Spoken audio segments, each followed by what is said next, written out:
O Evangelho de Lucas, por favor. Capítulo de número 15, queridos. Peço a sua atenção. Agora, nesse momento, não fique no celular. Amém? Ah, pastor, mas eu estou esperando uma mensagem importante. Eu tenho certeza que a melhor mensagem é essa que você vai receber da parte de Deus. Nenhuma mensagem é tão importante agora quanto a de Jesus, né? Então, deixa um pouquinho o celular de lado, vamos focar na palavra, que nada vai impedir a gente de ser abençoado nessa noite. Só a gente mesmo. Só tem um que pode impedir você de sair daqui sem a bênção, é você mesmo. Então, não impeça que Deus te abençoe nessa noite. Capítulo de número 15 de Lucas, a partir do versículo 8, irmãos. Tem alguém aí? Coisa boa. Obrigado, minha irmã. Deus abençoe. Vamos ler então, vamos acompanhar a partir do versículo 8. Diz assim: Ou qual é a mulher que, tendo 10 dracmas, se perder, diga perder. Mais alto, diga perder. Perder uma delas, não acende a lamparina, varre a casa e a procura com muito empenho até encontrá-la. E, quando a encontra, reúne as amigas e as vizinhas, dizendo: Alegrem-se comigo, porque achei a dracma que tinha perdido. Diga graças a Deus. Queridos, perder algo na vida é difícil. Perder algo na nossa vida é complicado. É difícil quando perdemos algo, ainda mais algo de valor. Não é fácil perder um ente querido. Não é fácil perder pessoas que amamos. Não é fácil perder uma promoção, um negócio que estávamos esperando há anos. Esse texto que eu acabei de ler para vocês, ele fala sobre perdas. E eu queria falar sobre isso com vocês nessa noite. O tema da nossa mensagem é aprendendo com as perdas. Existem perdas na nossa vida. Todos nós aqui já sofremos alguma perda. Se não uma, algumas. Eu já sofri algumas, não sei você, né? É difícil perder. Às vezes, quando chega a época do Enem, logo o pessoal se inscreveu, no final do ano tem o Enem. Eu não sei se você já viu na televisão, quando chega o dia da prova, tem um horário específico para chegar lá para fazer a prova. E eles são exatos no horário. Se a pessoa chegar 1 minuto depois, ela não entra. É ou não é verdade, pessoal? Você já viu na televisão, quando a pessoa chega 2 minutos depois, 1 minuto depois, o portão já foi fechado, ela fica na rua. O desespero daqueles garotos, daquelas garotas, né? Por quê? Porque eles perderam a prova, perderam o horário, não conseguiram entrar para fazer a prova. Passa na cabeça da pessoa todo o preço que ela pagou, 1 ano de estudo, 6 meses estudando, pagando um preço, se esforçando, mas por causa de 1 minuto de atraso, perdeu tudo. Perder não é fácil. Perder algo que a gente ama de verdade, uma pessoa, é muito difícil. Mas existem perdas na nossa vida que são pedagógicas. Existem perdas na nossa vida que é para nos ensinar lições. Existem perdas na nossa vida que nós temos que aprender com elas. Porque senão elas vão nos escravizar a vida toda. Nós temos que aprender com as perdas. Não é fácil, mas nós precisamos aprender. E aqui esse texto, ele fala de uma mulher que perdeu uma moeda de valor dentro da própria casa dela. A Bíblia está contando, Jesus está contando essa parábola de uma mulher que possuía 10 dracmas. Naquela época, na época de Jesus, nos tempos bíblicos, quando um homem importante, um homem rico, um homem de posses, ele queria despojar uma mulher, então ele pegava uma certa gargantilha ou uma coroa e colocava 10 dracmas nessa corrente, nessa gargantilha, nessa coroa. Então ele tomava como noiva aquela moça, aquela mulher. Então ela passava a usar uma corrente, um enfeite na cabeça, ela começava a usar essas 10 dracmas. Uma dracma é uma moeda grega que vale a um dia de trabalho forçado.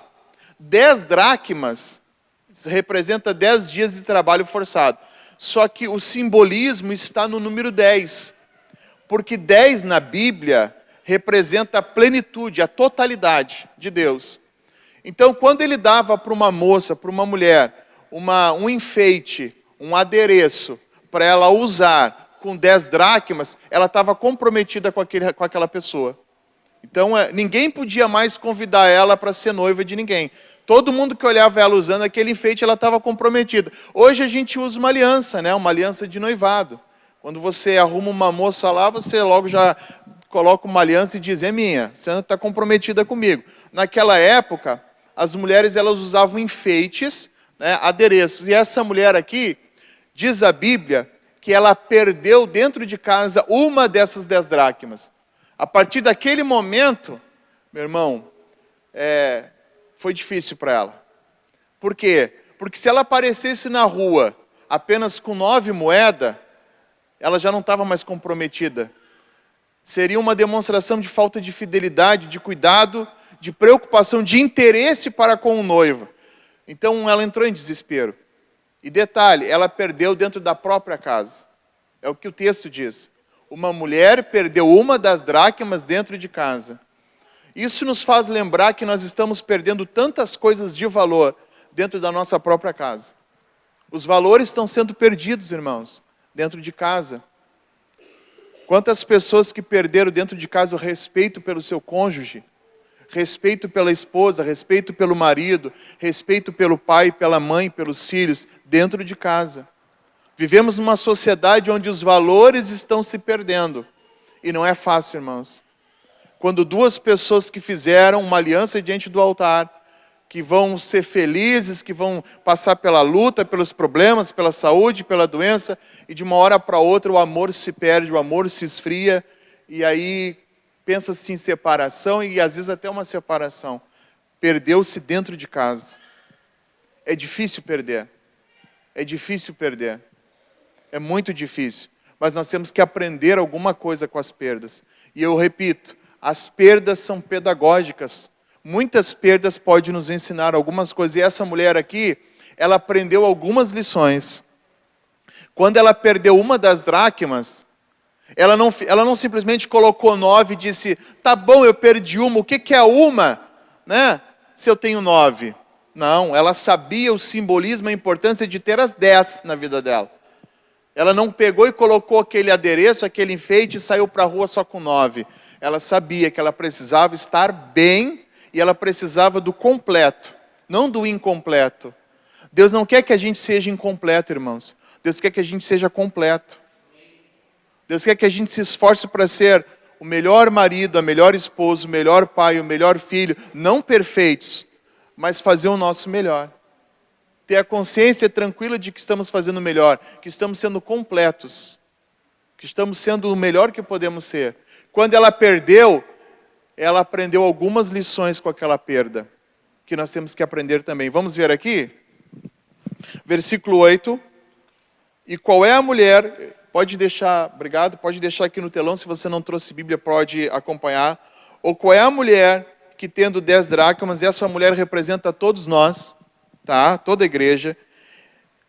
Se perde uma delas, perdeu uma. Primeira lição que nós aprendemos com as perdas. Não acende a lamparina. O que é uma lamparina? Uma lamparina naquela época era a luz dentro de casa. Eu não sei você aqui, não sei se você é dessa época, mas na minha época, quando eu era garoto, nós não tínhamos luz elétrica em casa, energia elétrica, né? Era lampião, né, pastor Elton? Ou então aquelas tochas que vinham uma bucha de pano na ponta com óleo, né?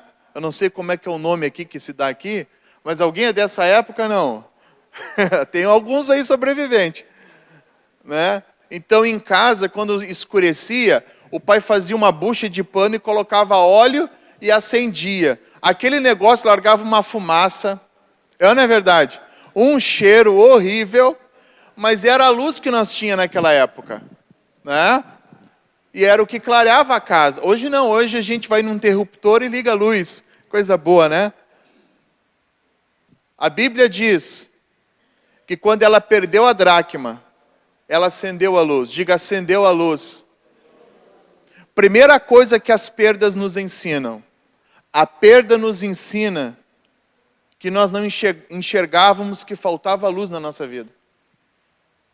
Às vezes a perda ensina que você precisa acender a luz onde está escuro.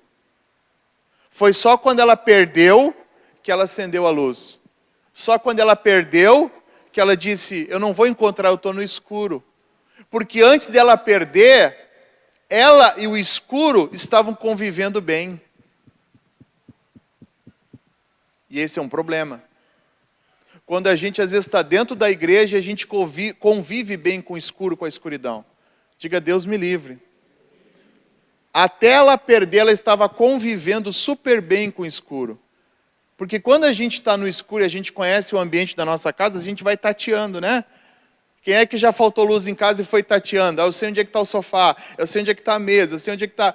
Só que uma hora e outra, meu irmão, a gente vai dar com o dedinho na quina. Alguém aqui já deu com o dedinho em algum lugar na casa? Dói ou não dói? Irmãos, escuridão,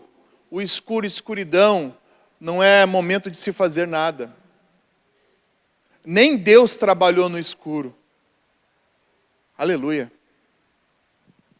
Nem Deus trabalhou no escuro. Antes de Deus criar todas as coisas, Ele criou a luz. Ele diz, haja luz e houve luz. Depois você pode perceber em Gênesis capítulo 1, que Deus foi criando as outras coisas. No escuro não se faz nada. Escuro, a pessoa não tem noção do que faz. Pelo contrário, ela só prejudica mais o problema ainda. Ela só potencializa o problema. Tem muita gente vivendo na escuridão e ainda não percebeu. Pode estar dentro da igreja, pode ter se batizado, mas está vivendo no escuro. E aí Deus permite certas perdas na vida da pessoa, que é para a pessoa acordar. É Deus dizendo, acorda! Deus permite relacionamento, perca de relacionamento. Às vezes Deus permite a pessoa perder até a saúde, irmãos. Perder a família. Perder o marido, perder a esposa, perder um emprego bom, perder um bom salário. Deus permite sim, nem tudo é o diabo. Porque nós somos especialistas de culpar Satanás. E o diabo é culpado sim, de tudo que é ruim. Mas, irmãos, tem coisas na nossa vida que é gerado por nós. Vamos ser sinceros, irmãos. Tem coisa na nossa vida que nós estamos colhendo o que plantamos. Porque às vezes a pessoa, ela planta e depois ela diz, ai pastor, ora por mim que o diabo está fazendo isso na minha vida. Não é o diabo. Uma vez uma irmã chegou para mim e disse assim, pastor, ora, expulse esse demônio, eu estou cheio de dívida. Eu digo, mas como é que a senhora está cheia de dívida? Ela disse, eu não sei, pastor, eu só fui passando cartão.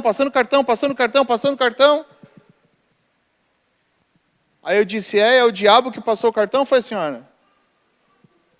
Aí ela olhou para mim e disse, fui eu. Eu digo, então não é culpa do diabo, né, irmã? Tem gente que gasta mais do que ganha e depois culpa o capeta, né? A fatura veio no nome do capeta? Né? Endereço, casa do capeta. Fatura tanto? Não. Às vezes é falta de sabedoria. Sim ou não, gente? Então nós temos que parar de culpar o diabo por tudo. Não estou aqui defendendo o diabo, não. Ele é terrível. E mesmo que a gente faça, ele está por detrás agindo, incentivando a pessoa a fazer coisa errada. Agora, nós precisamos também, irmãos, ter coragem de assumir que nós estamos andando no escuro e não acendemos a luz. Nós temos que ter a coragem de assumir quando nós erramos. Errar, todo mundo pode errar, né? Mas insistir no erro, irmãos, lá no Rio Grande do Sul a gente diz assim, desculpe a minha expressão, insistir no erro é burrice. Né? É falta de sabedoria, né? No escuro você não faz nada, irmãos. Você precisa de luz, né? Imagina um pedreiro trabalhando no escuro, como é que vai ficar essa parede? Né? Um carpinteiro, enfim, irmão, como é que você vai... Um mecânico trabalhando no escuro, né? Escrever no escuro. Tudo que a gente faz no escuro, irmão, não dá certo. Então, o que a gente aprende com as perdas? A gente aprende que estamos vivendo no escuro e não percebíamos. Vamos ler de novo o texto? Olha aqui.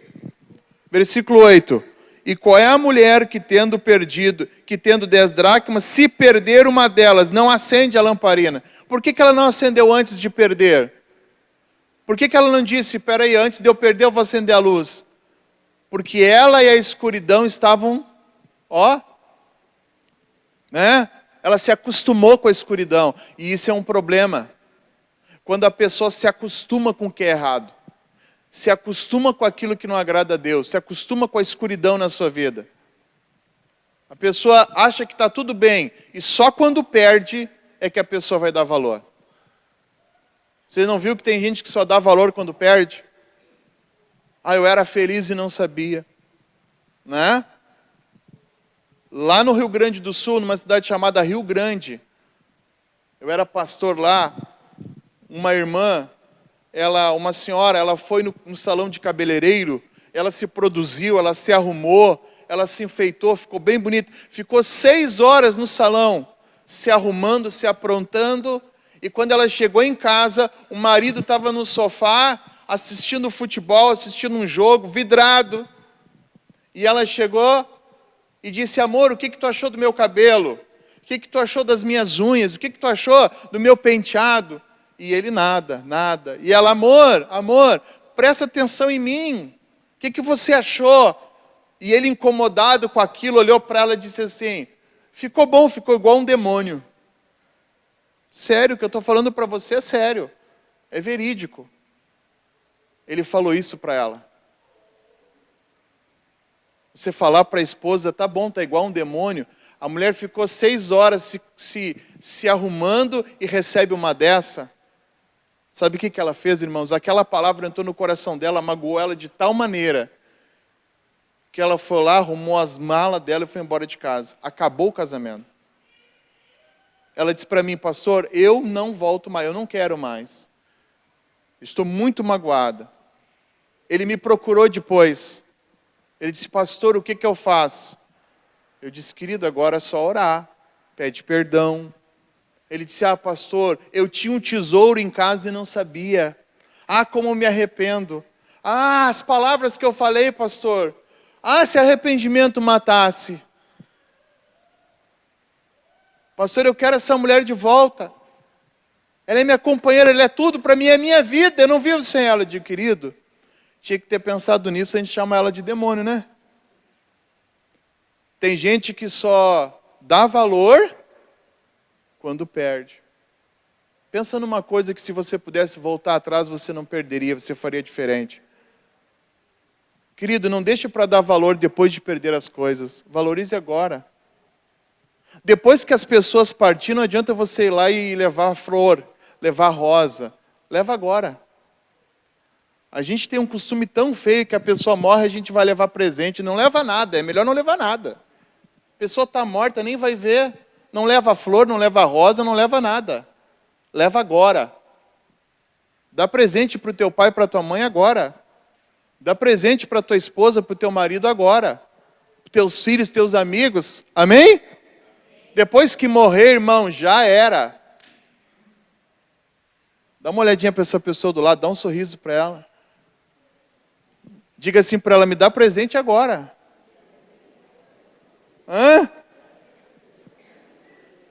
Faz um café lá e convida o pastor agora. Amém ou não amém? Convida o pastor e a pastora para jantar agora. Aí o pastor Elton partiu para a eternidade. Ai, que pastor que ele era, pastorzão. Gostava tanto dele. Nunca convidou ele para tomar um café. Coitado, nunca deu um presente. Né? Irmãos, mas brincadeiras à parte, a gente precisa valorizar as pessoas agora. Pergunta para quem perdeu se não dói. Pergunta. Se não dói, dói. Tem muita gente andando no escuro, gente achando que está tudo bem. Querido, precisamos trazer luz para a nossa vida de volta. E a luz é a palavra de Deus. Salmo 119, versículo 105. Salmo 119, versículo 105, está escrito assim: lâmpada para os meus pés é a tua palavra e luz para o meu caminho. Querido, tem que trazer a luz da palavra para a tua vida, para a tua casa, sabe? Tem que tirar tempo para orar, para vir na igreja, para ler a Bíblia, sabe? Tem que tirar tempo para colocar luz no teu coração. Tem gente que já perdeu a vontade de vir na igreja, já perdeu a vontade de servir, a vontade de orar, a vontade de adorar. Está perdendo. Por quê? Porque falta luz. Luz. Perdeu porque estava no escuro. Só depois que perdeu, acendeu a luz. Ainda bem que acendeu a luz. Sabe o que isso mostra? Que ainda que você tenha perdido algo, dá tempo de você recuperar. Aleluia. Quero dizer para você nessa noite, a chance para você. A chance para a sua vida, a chance para a sua casa, a chance para a sua família, a chance para o seu coração, a chance em Deus. Deus é um Deus misericordioso que pode iluminar a tua casa, iluminar a tua vida e te ajudar a dar a volta por cima. Acende a luz hoje. Acorda hoje, meu irmão. Desperta hoje. Diga, eu vou lutar pela minha família. Eu vou buscar Deus como nunca busquei. E você vai encontrar também o que você perdeu no meio do caminho. Outra coisa que nós aprendemos com as perdas também está no texto.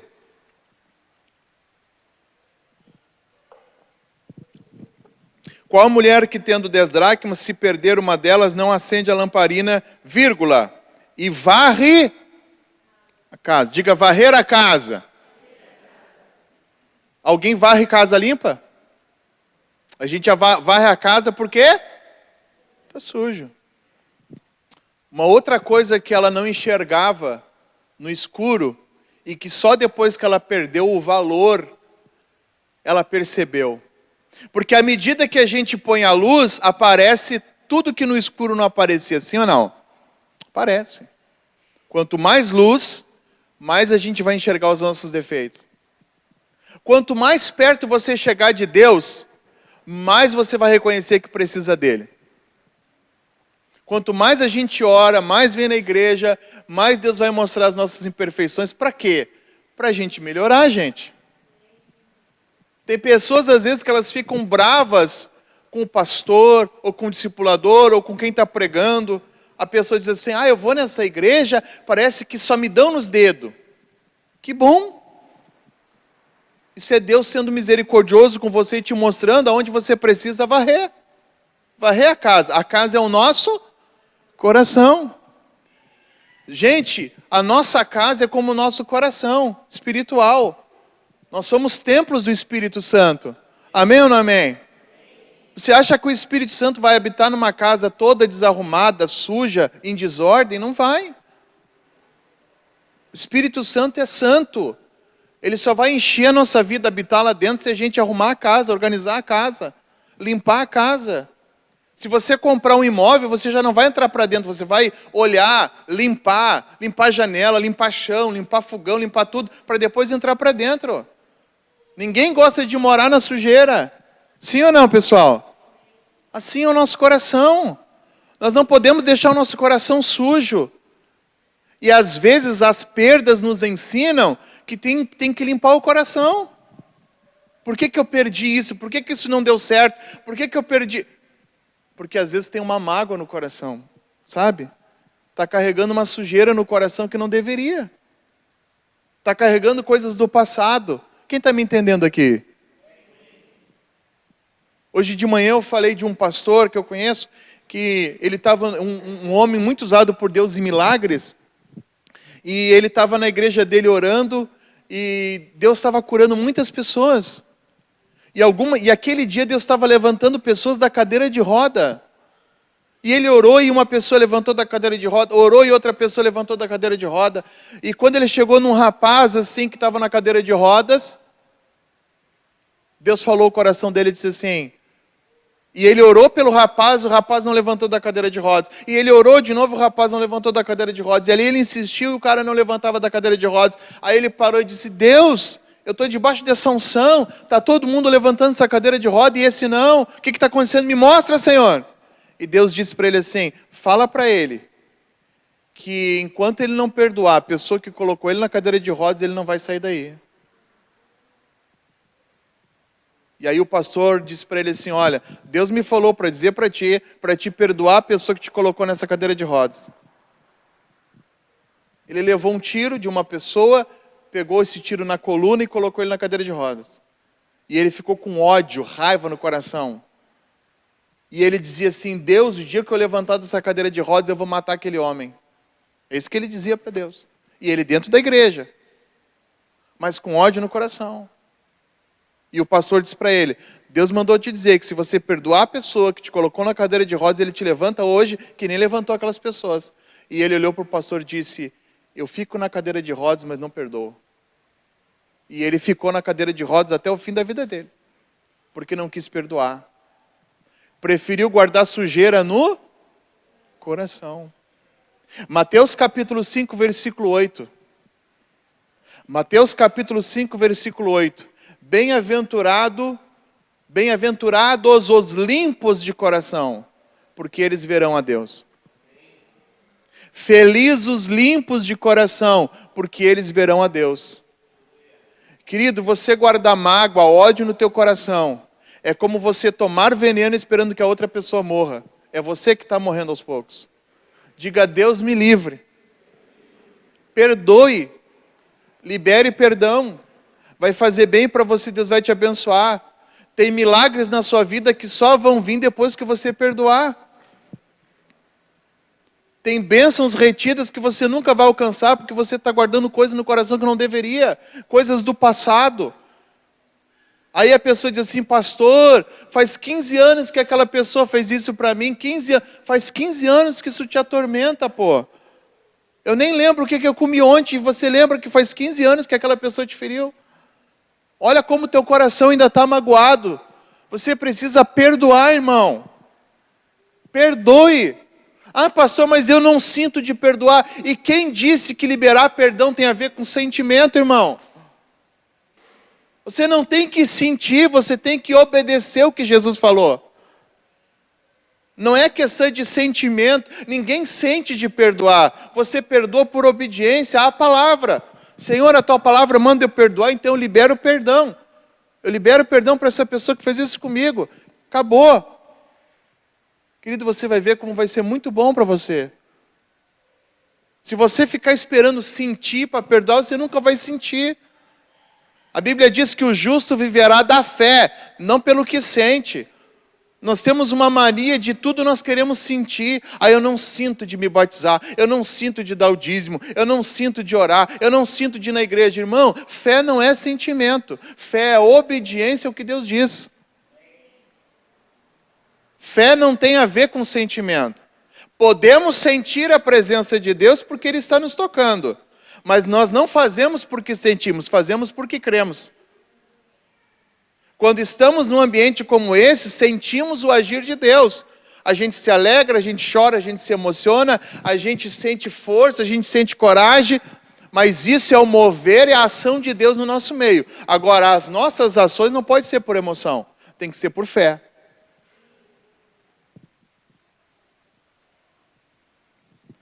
Então, às vezes, nós precisamos tirar o que está... ela varreu a casa. Varrer o que está sujo para fora. Nós não podemos ficar passando por cima da sujeira dentro de casa, gente. Convivendo com a sujeira. Convivendo com o pecado. Convivendo que Deus manda tirar, mudar. Colocar para debaixo do tapete, colocar atrás da porta. Não funciona com Deus, irmão. Sabe por quê? Porque se a gente receber uma visita na nossa casa, você vai receber o pastor na tua casa. Você pode colocar a sujeira debaixo do tapete, ele não vai ver. Mas com Deus não funciona assim. Deus vê tudo. Eu posso esconder para toda a igreja, mas eu não consigo esconder de Deus. Quem está me entendendo? Então, todo tipo de sujeira tem que ser resolvida na nossa vida. Inclusive o orgulho. O orgulho é uma sujeira terrível que a gente precisa tirar da nossa vida, irmãos. Há um rei na Bíblia que Deus colocou ele para viver 7 anos comendo como animal por causa do orgulho. Abra comigo a sua Bíblia em Daniel, capítulo 4. Olha essa aqui. Essa aqui é a novinha, não falei de manhã. Isso aqui vem do céu agora. Daniel, capítulo 4.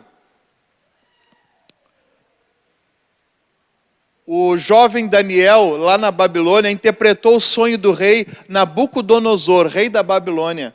Ele teve um sonho de uma árvore, e que essa árvore estava no meio dos animais e ela se prostrava, ela estava inferior aos animais no campo. E o Daniel, profeta de Deus, foi lá e revelou o sonho para o rei. Disse: rei, esse sonho é isso, isso, isso, isso, isso.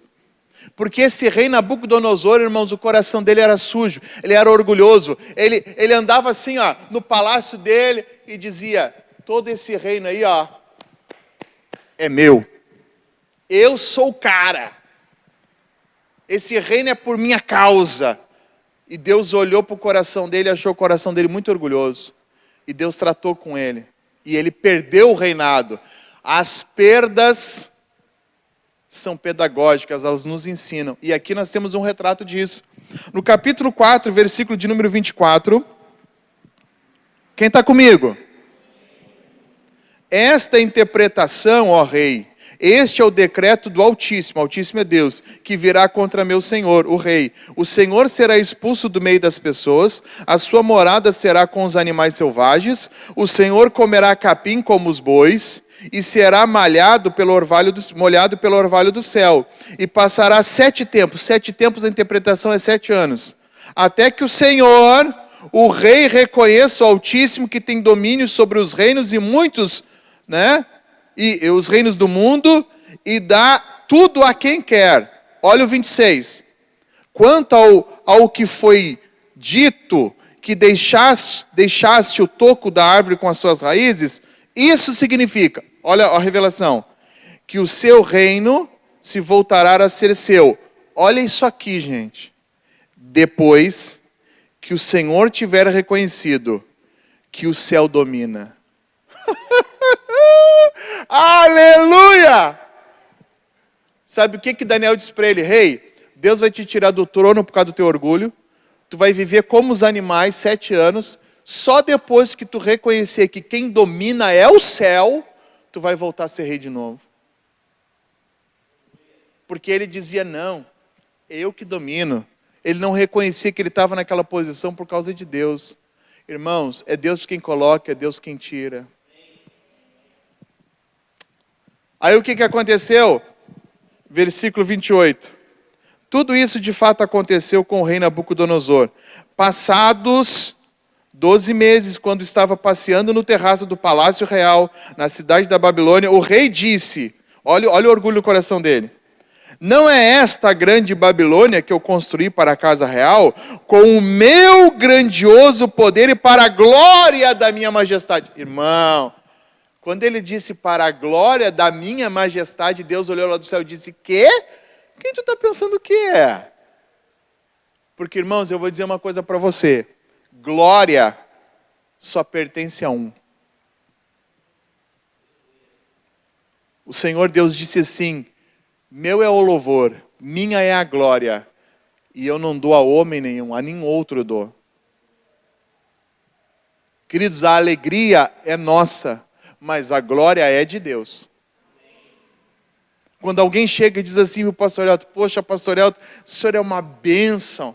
Poxa, que mensagem tremenda que Deus está te dando, como Deus está te usando. Querido, o pastor sente alegria, mas a glória a gente dá para Deus. Né, pastor Elton? A gente diz glória a Deus, irmão. Não tem problema nenhum você elogiar o pastor ou elogiar um irmão que está sendo usado por Deus. Tem gente, não pode elogiar. Pode sim, irmão. Pode elogiar as pessoas. Ô, irmão, que bom que Deus está te usando, hein? Poxa, que bateria tu tocou hoje, hein? Que top! Não tem problema nenhum. A gente deve elogiar as pessoas pelas coisas boas que elas fazem. Mas a glória, a gente tem que dar para Deus.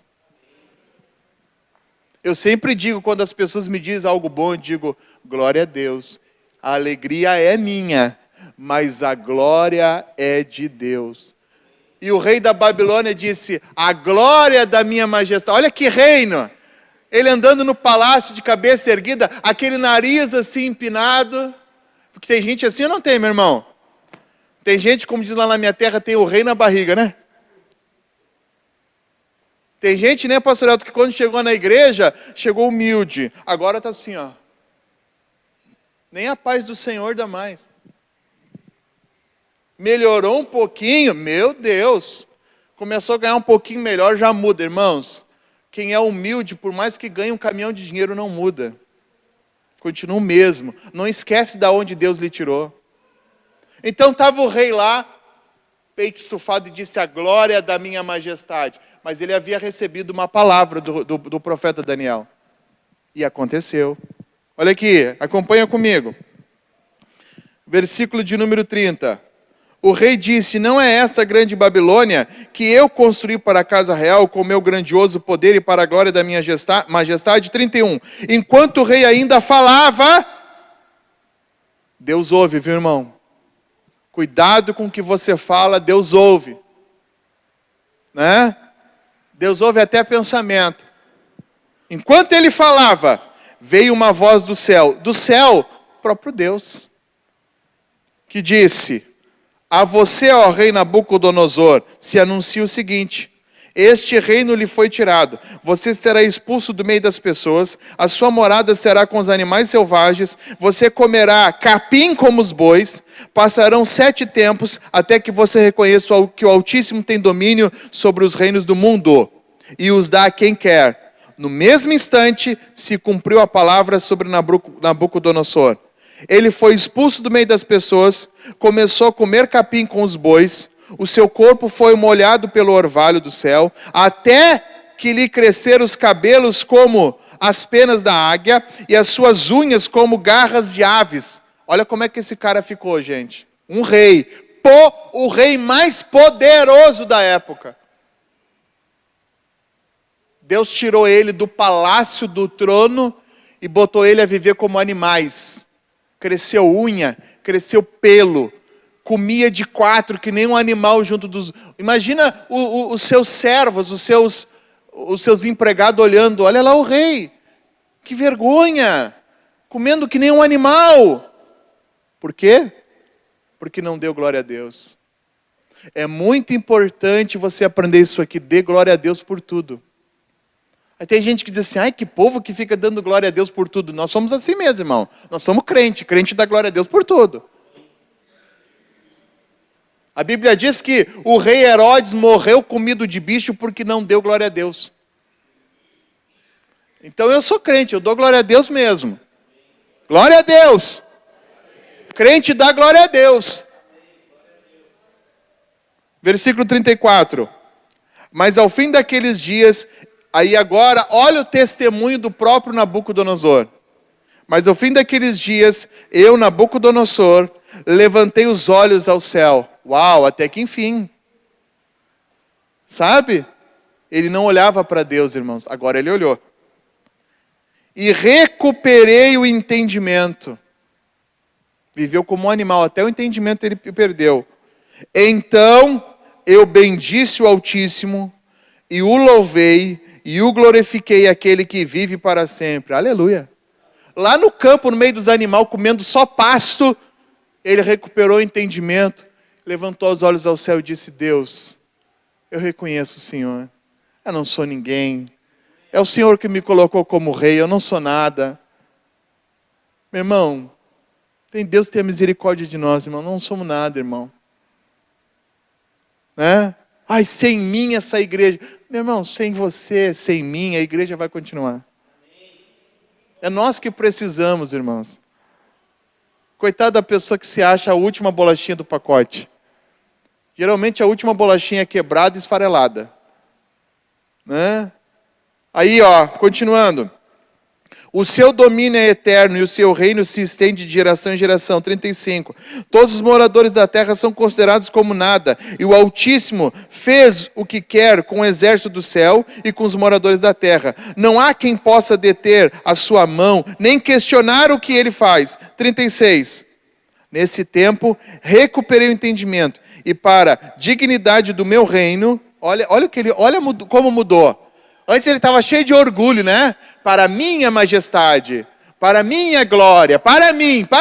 Agora ele não. Para a dignidade do meu reino, recuperei também minha majestade, o meu resplendor, os meus conselheiros e os homens importantes vieram me procurar. Fui restabelecido ao meu reino e a minha grandeza se tornou ainda maior. O que eu aprendo com isso? Que quando eu aprendo com as perdas, aprendo a lição, Deus tem bênção dobrada para nós. Recuperei o meu reino e ainda maior, diz ele. Agora, 37, eu, Nabucodonosor, louvo, engrandeço e glorifico o rei. Mas ele não era o rei, mas ele teve que reconhecer que tinha um rei acima dele. Deixa eu dizer uma coisa para você, a Bíblia diz que Jesus é rei dos reis. Reconheça que você tem um rei sobre você. Reconheça que nós temos um rei que reina sobre nós. Estou terminando, olha aqui. O rei do céu. Porque todas as suas obras são verdadeiras e os seus caminhos são justos. E ele tem poder para humilhar quem? Os orgulhosos. Uma coisa que a gente tem que varrer da nossa vida é o orgulho. Varre. Às vezes você perdeu alguma coisa para você voltar a ser humilde. Vamos voltar ali para Lucas capítulo 15, para a gente finalizar a nossa mensagem aqui. Aleluia! Quem está aí?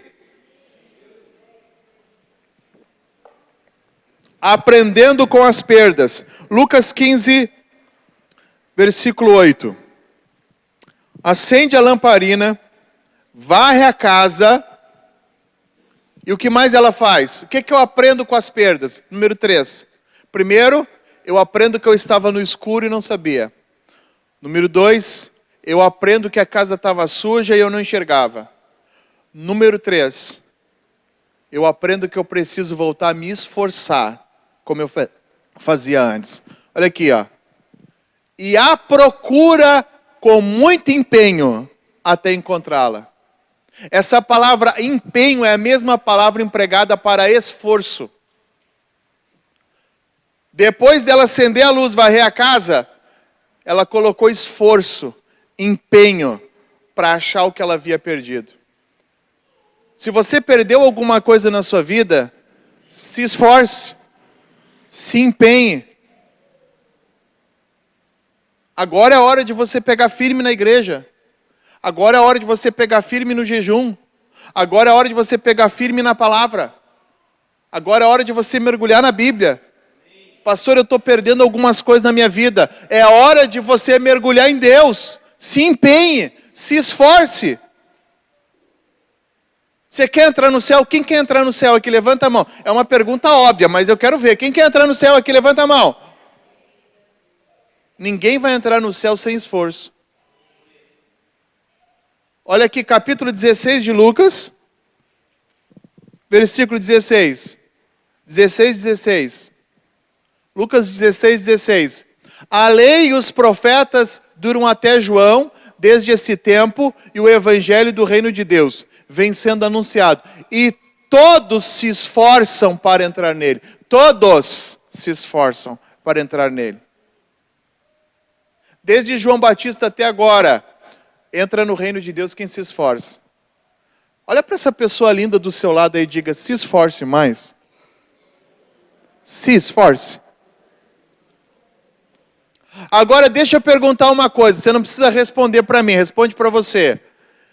Você acha que você tem se esforçado o suficiente para servir a Deus?